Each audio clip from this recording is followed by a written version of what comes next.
तो नमस्कार, मैं विपुल सिंह स्वागत करता हूं आप सभी का हमारी इस यूट्यूब चैनल स्टडी कैपिटल पर। सीयूईटी पीजी 2024 में बनारस हिंदू यूनिवर्सिटी यानी बीएचयू का काउंसलिंग फॉर्म आ चुका है। ये अपडेट मैंने ऑलरेडी अपने वीडियोस में आपको पहुंचा दिया है। आज के इस वीडियो में हम बात करेंगे कि बनारस हिंदू यूनिवर्सिटी की काउंसलिंग को आपको कराना कैसे है, यानी स्टेप बाय स्टेप प्रोसीजर क्या है, डॉक्यूमेंट्स क्या क्या अपलोड हो रहे हैं, पूरा प्रोसीजर इस वीडियो में मैं आपको बताऊंगा। यानी इनिशियल स्टेज से लेकर के फाइनल स्टेज तक पूरा प्रोसीजर आपको इसमें समझ में आ जाएगा। यदि आपने फॉर्म भरना शुरू कर दिया है या फिर आपने नहीं शुरू किया है, दोनों कंडीशन में इस वीडियो को देख लें ताकि आपसे फॉर्म भरने में कोई भी गलती ना हो। तो चलिए शुरुआत करते हैं इस वीडियो की। और वीडियो की शुरुआत करने से पहले अगर आप हमारे इस यूट्यूब चैनल स्टडी कैपिटल पर पहली बार विजिट कर रहे हैं, हमारा कोई पहला वीडियो देख रहे हैं, तो चैनल को सब्सक्राइब करिएगा, बेल आइकन प्रेस करिएगा, क्योंकि यहाँ पर आपको सीयूईटी पीजी की हर एक अपडेट, सूचना और जानकारी समय पर और सही जानकारी लगातार पहुँचाई जाती है और आपके एडमिशन तक हम आपके साथ जुड़े रहेंगे, इसलिए चैनल को सब्सक्राइब करिएगा। तो चलिए सीधा चलते हैं बनारस हिंदू यूनिवर्सिटी के काउंसलिंग के लिए ऑफिशियल वेबसाइट पर और सारे प्रोसीजर को समझने का प्रयास करते हैं। तो चलिए पूरे प्रोसीजर को हम लोग समझते हैं, स्टेप नंबर 1 से लेकर के लास्ट स्टेप तक हम लोग समझेंगे। एक बात का ध्यान रखिएगा कि अगर वीडियो धीरे लगे तो 2x की स्पीड में स्पीड बढ़ा लीजिएगा, अगर वीडियो तेज़ लगती है तो स्लो कर लीजिएगा, लेकिन कंप्लीट वीडियो देखिएगा क्योंकि इस वीडियो में सारी इन्फॉर्मेशन दी जाएगी। अगर वीडियो आप कहीं पर भी स्किप करते हैं तो नुकसान आपका हो सकता है, इसलिए मैं शुरुआती स्टेप से एकदम बेसिक से बता रहा हूँ ताकि सभी को समझ में आ जाए। सबसे पहले वेबसाइट नोट करिए, bhucuetpg.samarth.edu.in। इसी वेबसाइट के माध्यम से बनारस हिंदू यूनिवर्सिटी बीएचयू की काउंसलिंग आपको करवानी है। जैसे ही आप वेबसाइट ओपन करेंगे आपके सामने कुछ इस तरीके से साइट ओपन होगी। यहाँ पर लिखा होगा होम सेक्शन, यहाँ लिखा होगा एडमिशन वेबसाइट, यहाँ बुलेटिन, यहाँ कंबाइंड अलॉटमेंट प्रोग्राम, यहाँ हेल्प डेस्क और यहाँ न्यू रजिस्ट्रेशन और लॉगिन।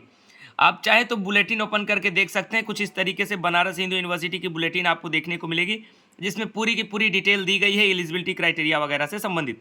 अगले वीडियो में मैं इसकी इन्फॉर्मेशन भी आप तक पहुंचा दूंगा। फिलहाल रजिस्ट्रेशन कैसे करना है, तो दो ऑप्शन है, न्यू रजिस्ट्रेशन और लॉगिन। सबसे पहले क्या करना है, न्यू रजिस्ट्रेशन पर क्लिक करना है। जो भी नए कैंडिडेट्स होंगे क्या करना है, न्यू रजिस्ट्रेशन पर क्लिक करना है। न्यू रजिस्ट्रेशन पर क्लिक करने के बाद application number, date of birth और कैप्चा कोड के साथ रजिस्टर पर क्लिक करना है। फीस कितनी है, तो 300 रुपये आपके जनरल कैटेगरी के लिए, ओबीसी और ईडब्ल्यूएस के लिए, एससी एसटी और पीडब्ल्यूबीडी के लिए 150 रुपये। तो मैं अपने application number, date of birth और कैप्चा कोड के साथ रजिस्टर करता हूं, फिर आगे प्रोसीजर दिखाता हूं। तो जैसे ही आपने न्यू रजिस्ट्रेशन पर क्लिक किया, आपको अपना एप्लीकेशन नंबर डालना था, डेट ऑफ बर्थ डालना था, कैप्चा कोड डालना था, फिर रजिस्टर बटन पर क्लिक करना था। जैसे ही आप रजिस्टर बटन पर क्लिक करेंगे आपके ईमेल पर एक ओटीपी जाएगी, उस ओटीपी को डालना होगा। फिर नीचे आएगा कि क्रिएट पासवर्ड, फिर आपको पासवर्ड बनाना होगा, फिर कंफर्म पासवर्ड यानी सेम पासवर्ड को दोबारा लिखना होगा। पासवर्ड एटलीस्ट 6 डिजिट का रहता है, आप 8 डिजिट बनाएं कम से कम। और साथ में मैं आपको ये भी बता दूं कि उस पासवर्ड में आप प्रयास करें कि एक कोई न्यूमेरिक, एक कोई स्पेशल कैरेक्टर, अल्फ़ाबेट में कैपिटल भी और लोअर लेटर भी। इतना करने के बाद 2 पासवर्ड बनाना है। उस दोनों पासवर्ड सेट करने के बाद यानी मेन पासवर्ड, फिर उसके बाद कंफर्म पासवर्ड। इतना करने के बाद फिर कैप्चा कोड ऑप्शन आएगा, उस कैप्चा कोड को डालिएगा। उसके बाद रजिस्टर पर क्लिक करिएगा। तब जैसे ही आप सबमिट पर क्लिक करेंगे आपकी स्क्रीन पर जो मैं दिखा रहा हूं अभी, ये ऑप्शन खुल के आएगा कि account verified successfully, please log in to start your application. अब मैं लॉग इन करके आपको दिखाने जा रहा हूं। तो देखिए, एक बार फिर से मैंने अपना लैपटॉप आपके सामने ओपन किया है। यहाँ न्यू रजिस्ट्रेशन का काम हमने कंप्लीट कर लिया है। अब हम कहाँ आएंगे, अपने लॉगिन बटन पर आएंगे। लॉगिन बटन पर हम आएंगे तो हमें एप्लीकेशन नंबर, पासवर्ड और कैप्चा कोड डाल के लॉगिन करना है। ध्यान दीजिएगा कि आज के इस वीडियो में मैं आपको कोई भी जो इन्फॉर्मेशन है, पर्सनल डिटेल्स हैं, वो नहीं दिखा रहा हूँ, इसलिए वीडियो बार बार मैं कट करके बना रहा हूँ। पिछला वीडियो ड्यू का भी जो हमने भरा था स्टेप बाय स्टेप, यूट्यूब ने अपने टर्म एंड कंडीशन के अकॉर्डिंग डिलीट कर दिया था, तमाम यूनिवर्सिटीज़ का डिलीट कर दिया। फिर मुझे लाइव आकर के दोबारा करना पड़ा, इसलिए मुझे दोबारा मेहनत ना करनी पड़े। तो आप सभी के लिए मैं वीडियो पॉज करके बीच बीच में पर्सनल डिटेल्स को हटाते रहूँगा। तो वो पर्सनल डिटेल मैं बता भी दूंगा कि कहाँ पर मैंने हटाया है, तो उसको समझते रहिएगा। तो जैसे ही हमने अपने वेबसाइट को लॉगिन किया एप्लीकेशन नंबर के साथ, पासवर्ड के साथ और साथ में कैप्चा कोड के साथ, हमारी वेबसाइट कुछ इस तरीके से खुल जाती है। ध्यान रखिएगा कि जो बातें आप स्क्रीन पर देख रहे हैं उससे ज़्यादा जरूरी मेरी जो बातें मैं कह रहा हूं उसको सुनना है, क्योंकि आप लॉगिन करेंगे तो आपका भी वेबसाइट ऐसे ही दिखेगा, लेकिन जो जरूरी बातें होती रहेंगी बीच बीच में वो मैं आपको बताते चलूंगा, इसलिए बातों को ध्यान से सुनिएगा। तो सबसे पहले आपको कौन सा काम कंप्लीट करना है तो मैं दिखा दूं। यहाँ प्रोफाइल का काम कंप्लीट करना है, उसके बाद सेलेक्ट प्रोग्राम का काम कंप्लीट करना है, फिर CUET स्कोर कार्ड का, उसके बाद पेमेंट का। और इसके भी कई सब सेक्शंस हैं, तो ध्यान रखिएगा। सबसे पहले प्रोफाइल दिखाने जा रहा हूँ, उससे कहीं ज़्यादा इंपॉर्टेंट सेलेक्ट प्रोग्राम का होगा। उसमें मेरी बातों को जरूर ध्यान से सुनिएगा, BHU के अपने अनुभव के आधार पर मैं आपको बता रहा हूँ। तो अब मैं प्रोफाइल पर क्लिक करता हूँ। मैंने प्रोफाइल पर क्लिक कर दिया। तो देखिए, हम जैसे ही प्रोफाइल के सेक्शन पर पहुंचते हैं, हमने एक स्टूडेंट का प्रोफाइल ऑलरेडी कंप्लीट करके रख लिया है फॉर्म का। मैं आपको दिखा दूंगा कि कौन कौन सा सेक्शन भरना होता है। प्रोफाइल में 4 सेक्शंस हमें कंप्लीट करने होते हैं, चारों मैं आपको दिखाऊंगा। और इसलिए मैंने पहले ही भर के रख लिया है, क्योंकि मैं लाइव ही आपको जनरली दिखाता हूँ, लेकिन वीडियो जो है टेक डाउन हो जाता है यूट्यूब के कारण, यूट्यूब की जो भी पॉलिसीज़ हैं। तो इस वजह से मैं इसको क्या किया, मैंने पहले ही इसको फिल कर लिया है। तो चलिए, पहला जो होता है डिटेल प्रोफाइल के लिए, वो होता है पर्सनल डिटेल का। मैं फटाफट से बता देता हूँ, बाकी चीज़ें मैं हाइड कर दे रहा हूँ। तो नाम ऑलरेडी आपका मेंशन रहता है पहले से ही, आपका डेट ऑफ बर्थ मेंशन रहता है, आपको ब्लड ग्रुप डालना होता है, नेशनलिटी डालनी होती है, रजिस्टर्ड ईमेल आपका ऑलरेडी रजिस्टर रहता है, अल्टरनेट ईमेल आप प्रोवाइड कर सकते हैं, किस स्टेट से आप बिलोंग कर रहे हैं ये चीज़ डालना होता है, यूनिवर्सिटी आपकी कौन सी है, क्या आप BHU से हैं या फिर किसी अदर यूनिवर्सिटी से हैं, इनरोलमेंट नंबर डालना होता है, कॉलेज और डिपार्टमेंट का नाम डालना होता है। उसके बाद यदि आप BHU एम्प्लॉय कोटा से हैं तो आपको यस करना होता है, नहीं है तो नो करना होता है। फिर उसके बाद अपने माता पिता का नेम आपको शो करेगा, फिर उनके कॉन्टैक्ट नंबर को आपको डालना होगा। अदर कैटेगरी या कोटा में आपको PWBD के विषय में पूछेगा, एड्रेस आपको अपना डालना होगा। तो यहाँ जैसे ही हमारे पर्सनल डिटेल का क्राइटेरिया समाप्त होता है, अगर हमारे पास स्पोर्ट्स कोटा है तो यस करना होगा, अदरवाइज हम आते हैं अदर डिटेल्स पर। अदर डिटेल्स पर आएंगे तो पूछेगा do you need hostel accommodation, तो आपको यस कहना होगा, मैक्सिमम लोगों को हॉस्टल चाहिए ही भाई। उसके बाद कोई इलनेस है तो यस कहना होगा, नहीं है तो नो कहना होगा। NCC सर्टिफिकेट है, यस है तो यस कहिए, नहीं है तो नो कहिए। NSS सर्टिफिकेट है तो यस, नहीं है तो नो। उसके बाद आपसे लैंग्वेज में पूछेगा कि आपको हिंदी आती है, इंग्लिश आती है तो क्या क्या आता है, लिखना बोलना या फिर आपको पढ़ना, तो इस सारी चीज़ों को आप बताना होगा। उसके बाद आपको डॉक्यूमेंट्स जो हैं वो अपलोड करने होंगे, जिनमें से 2 डॉक्यूमेंट्स आपके ऑलरेडी अपलोडेड रहेंगे। पहला डॉक्यूमेंट आपका है फोटोग्राफ का, दूसरा है सिग्नेचर का। उसको आपको पास ऑलरेडी ये फॉर्म में जो आपने भरा था वही आपका अपलोडेड रहेगा। उसके बाद आपको अपने CUET PG का रिजल्ट अपलोड करना होगा। फिर डेट ऑफ बर्थ के लिए आपको क्लास 10th की मार्कशीट अपलोड करनी होगी। जो प्रोफाइल है आपको पता है कि JPG या फिर फॉर्मेट में अपलोड कर सकते हैं। साथ में आपके KB को भी दिया गया है कि 10 KB से लेकर के 500 KB के बीच में। तो यहाँ हमारी पर्सनल डिटेल्स का काम जो है वो क्या होता है, समाप्त होता है। हम बढ़ते हैं अब अगले स्टेप पर। तो यहाँ हमने अपना पहला काम कंप्लीट कर लिया है, क्या, प्रोफाइल का काम। दूसरा हमारा काम क्या है, सेलेक्ट प्रोग्राम करने का। तो सेलेक्ट प्रोग्राम पर ध्यान दीजिएगा। यहाँ पर जैसे हमने क्लिक किया सेलेक्ट प्रोग्राम पर, हमारे सामने आएगा select the program you want to apply. ध्यान रखिएगा, इसमें बेहद ही सावधानी से हमें भरना होगा, इसमें हमें गलती नहीं करनी होगी। यहाँ पर मैं सेलेक्ट प्रोग्राम पर क्लिक करता हूँ। आपने जो भी पेपर भरा होगा, जो भी सब्जेक्ट अपना भरा होगा, उसी के अकॉर्डिंग क्या होगा, आपका यहाँ पर ओपन होगा।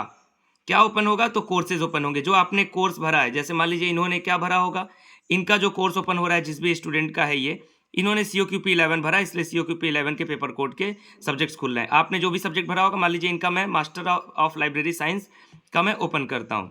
देखिए, जैसे मैंने इस पर क्लिक किया, सबसे पहले एलिजिबिलिटी में पूछेगा कि आप BHU स्टूडेंट है या फिर अदर यूनिवर्सिटी का। तो ये BHU स्टूडेंट है, इसलिए इनका BHU स्टूडेंट पर मैंने क्लिक किया। थोड़ा सा नीचे स्क्रॉल करते हैं, यहाँ पर सावधानी बरतनी होगी।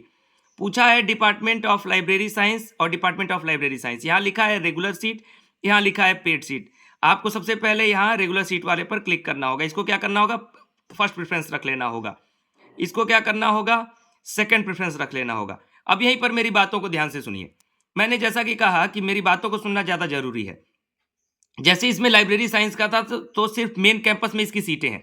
तो इसमें पहले पूछा रेगुलर सीट का, ये जहाँ कुछ नहीं लिखा है वो रेगुलर सीट है, तो उसको मैंने फर्स्ट प्रेफरेंस डाल दिया। पेड सीट मैंने सेकंड प्रेफरेंस डाल दिया, क्योंकि पेड सीट में फीस ज़्यादा रखती है, इसलिए सेकंड प्रेफरेंस में उसको डालिएगा। अगर आप पहले प्रेफरेंस में अगर पेड सीट आपने डाल दिया, आपको गलती से पेड सीट पहले मिल गई, तो फिर आप रेगुलर सीट में वापस नहीं आ पाएंगे। इसलिए अपने बेहतर प्रेफरेंस को फर्स्ट पर रखना है, उसी के अकॉर्डिंग डिक्रीजिंग वे में हमें नीचे आना है। अगर आपकी सीट अफिलिएटेड कॉलेजेज में भी अवेलेबल है तो ध्यान रखिएगा कि BHU के मेन कैंपस को फर्स्ट प्रेफरेंस, फिर उसके पेड सीट को सेकंड प्रेफरेंस, फिर अफिलिएटेड कॉलेज, किसी भी अफिलिएटेड कॉलेज को जो आपका सबसे पसंदीदा हो उसको फर्स्ट प्रेफरेंस, उसके बाद फिर उसके पेड सीट को सेकंड प्रेफरेंस। इस तरीके से आप कॉलेजेज को आप अपना भरें, यानी इस प्रेफरेंस में फर्स्ट से लेकर के लास्ट प्रेफरेंस को सावधानी से भरना बेहद ही जरूरी है। मेन कैंपस को मैक्सिमम जगह डीएमसी लिखता है, तो उस पर भी ध्यान रखिएगा। अब देखिए यहाँ प्रोसीड बटन पर हम क्लिक करेंगे सेलेक्ट प्रोग्राम के इस सेक्शन में। हमने जैसे ही प्रोसीड बटन पर क्लिक किया, हमारे सामने आ गया कि हाँ मैंने ये कोर्स भरा है, इस तरीके से प्रेफरेंस भरा है हमारा। अपडेट करना है अपडेट करिए, नहीं तो नेक्स्ट पर क्लिक करिए। अब देखिए भाई, जैसे ही नेक्स्ट पर मैंने क्लिक किया, हमारे सामने आएगा कि आप किस ईयर के पास आउट हैं। तो आपके सामने 2024 भी है, 2023 भी है, अदर ईयर्स भी हैं, तो आप कोई भी ईयर डाल सकते हैं। तो मैंने 2024 डाल दिया क्योंकि मैक्सिमम बच्चे 2024 के हैं। तो आपको जो आगे दिक्कत आती है माइग्रेशन की वो भी बताऊंगा। फिर पूछेगा किस कोर्स से आपने क्वालिफाई किया है, प्रोग्राम किस प्रोग्राम से। तो मैंने मान लीजिए फॉर एग्जांपल मैं बीए आर्ट्स डाल देता हूं। उसके बाद यहाँ पूछेगा कि पास डिवीजन, अगर आप पास्ड हैं तो डिवीजन लिख दीजिए, कौन से डिवीजन में पास्ड है रोमन अंक में, नहीं पास्ड है तो एनए लिख दीजिए, आगे बढ़िए। उसके बाद दिखाता हूं आपको आपकी जो यूनिवर्सिटी है वो किस स्टेट में है, तो उत्तर प्रदेश में उत्तर प्रदेश, अदरवाइज जहां भी हो उसका पिन कोड डालना है। किस सेमेस्टर किस मोड में आपने पास किया है, क्या सेमेस्टर सिस्टम में पास किया या एनुअल सिस्टम में, आप उसको भर दीजिएगा। Total duration of qualifying exam in years, कितने साल का आपका क्वालिफाइंग एग्जाम रहा है, तो 3 साल का बैचलर डिग्री है तो 3 साल, 4 साल है तो 4 साल। उसके बाद देखिए यहाँ पर आपसे हर एक सेमेस्टर की डिटेल पूछेगा। तो फर्स्ट सेमेस्टर में आप ऑलरेडी पास्ड होंगे तो पास्ड भरिएगा। मुझे लगता है कि मैक्सिमम लोग 5 सेमेस्टर तक पास ही होंगे जो सेमेस्टर सिस्टम वाले होंगे। जो ईयर वाले होंगे उनका सेकेंड ईयर तक पास्ड होगा। मान लीजिए आपके 6 सेमेस्टर का रिजल्ट नहीं आया है, तो यहाँ पास्ड बटन न दबा करके आपको अवेटेड पर क्लिक करना है, तो आपको यहाँ परसेंटेज नहीं भरना होगा। इतना करने के बाद आपको आएगा सेव एंड नेक्स्ट पर क्लिक करने के लिए। तो क्या करोगे, सेव एंड नेक्स्ट पर आप क्लिक कर दोगे। जैसे ही आपने सेव एंड नेक्स्ट पर क्लिक किया, आपके सामने आएगा एकेडमिक डिटेल्स भरने का। एकेडमिक डिटेल्स में आपको क्या क्या पूछेगा, जो चीज़ें आपने भरी हैं। एकेडमिक डिटेल्स हमने भर लिया, जो अभी भर रहे थे वही एकेडमिक डिटेल था। इसको एक बार कंफर्म करने को आएगा, ठीक, कंफर्म करने को आएगा तो नेक्स्ट पर क्लिक कर दीजिएगा। अभी हमने 2 स्टेप कर लिया अपने प्रोग्राम सिलेक्शन में, प्रोग्राम सिलेक्शन कर लिया, एकेडमिक डिटेल भर लिया। अपलोड का ऑप्शन आता है, अपलोड में भी मैं कुछ चीज़ें हाइड कर देता हूँ क्योंकि ये पर्सनल डिटेल्स हैं। यूट्यूब की गाइडलाइन के अकॉर्डिंग ये डिलीट हो जाता है वीडियो, इसलिए मैं हाइड कर रहा हूँ। सबसे पहले फोटो सिग्नेचर पहले से ही अपलोडेड है। स्कोर कार्ड हमने पहले ही अपलोड कर दिया, डेट ऑफ बर्थ के 10th की मार्कशीट हमने पहले ही अपलोड कर दिया प्रोफाइल सेक्शन में ही। उसके बाद यदि आपकी कैटेगरी होगी तो कैटेगरी सर्टिफिकेट अपलोड करना होगा, नहीं कैटेगरी है तो सिर्फ माइग्रेशन अपलोड करना होगा। इन केस अगर आपके पास माइग्रेशन नहीं है, आपने यूनिवर्सिटी से अभी नहीं बनवाया है क्योंकि अभी आप पास नहीं है, तो उसके लिए माइग्रेशन का अंडरटेकिंग होता है। जो बीएचयू की ऑफिशियल बुलेटिन जो इस साल की आई है, अभी इसमें अपडेट नहीं किया गया है, तो संभवतः ये अपडेट कर दिया जाएगा। या फिर आपको जो अदर यूनिवर्सिटीज़ के जो माइग्रेशन है, सिर्फ जैसे दिल्ली यूनिवर्सिटी का यूनिवर्सिटी ऑफ दिल्ली लिखा है, उसी को आप हटा करके एडिट करके वहाँ बनारस हिंदू यूनिवर्सिटी लिख के आप उस माइग्रेशन को अपलोड कर सकते हैं। कोई दिक्कत नहीं होगी, हम लोग आपको माइग्रेशन प्रोवाइड करा देंगे। अगर आपको आवश्यकता होगी कमेंट बॉक्स में लिखिएगा, ड्राइव लिंक बना करके कमेंट बॉक्स में पिन कर देंगे, ठीक। चलिए, इतना करने के बाद आगे बढ़िए, प्रीव्यू पर क्लिक करिए। ये डॉक्यूमेंट अपलोड हम कर रहे थे, डॉक्यूमेंट हमने अपलोड कर लिया। अब जैसे ही हमने डॉक्यूमेंट अपलोड किया, हमारे सामने क्या आएगा, ये सारी डिटेल्स हमारी जो हमने भरा है वो सारी डिटेल्स हमें शो करेंगी, यानी प्रीव्यू का ये ऑप्शन है। सब कुछ देख लीजिए, कहीं कोई कमी कहीं कोई गलती नहीं होनी चाहिए। इतना करने के बाद प्रोसीड टू पे पर क्लिक करिएगा। और जैसे ही दोस्त आपने प्रोसीड टू पे पर क्लिक किया, आपके सामने एक बार फिर से प्रोफाइल इसी तरीके से ओपन होगी। यहाँ कुछ चेकबॉक्स बने होंगे, इन चेकबॉक्स पर क्या करना होगा, आपको फटाफट से जो है क्लिक कर देना होगा, ताकि ये चेकबॉक्स ये बताता है कि हाँ भाई मैंने जो डिटेल भरी है वो सारी डिटेल्स क्या क्या है, सारी डिटेल्स हमारी बिल्कुल सही है। तो चलिए सारे चेकबॉक्स पर मैं क्लिक कर देता हूँ। इतना मैं कर दूं, उसके बाद फिर आगे बढ़ता हूँ। चेकबॉक्स पर मैंने क्लिक किया, पेमेंट गेटवे की तरफ मैं आगे बढ़ा। अब जैसे ही मैं पेमेंट गेटवे की तरफ आगे बढ़ा, हमारा फॉर्म कंप्लीट हो चुका है। अब हमें सिर्फ क्या करना था, पेमेंट करना था। तो मैं तो एक डेमो फॉर्म भर रहा था, इसलिए मुझे पेमेंट करने की आवश्यकता नहीं थी। आप लोग पेमेंट करें, और आप सभी के उज्जवल भविष्य की कामना है। बनारस हिंदू यूनिवर्सिटी में एडमिशन लेने का सपना है, तो हमारे साथ जुड़े रहिए। आपको हम करेक्ट इन्फॉर्मेशन, कट ऑफ की सारी जानकारी आप तक पहुँचाते रहेंगे। ये वीडियो कैसा रहा है कमेंट बॉक्स में बताइएगा। वीडियो को लाइक करिएगा, शेयर करिएगा, और चैनल को सब्सक्राइब करके बेल आइकन प्रेस करके रखिएगा।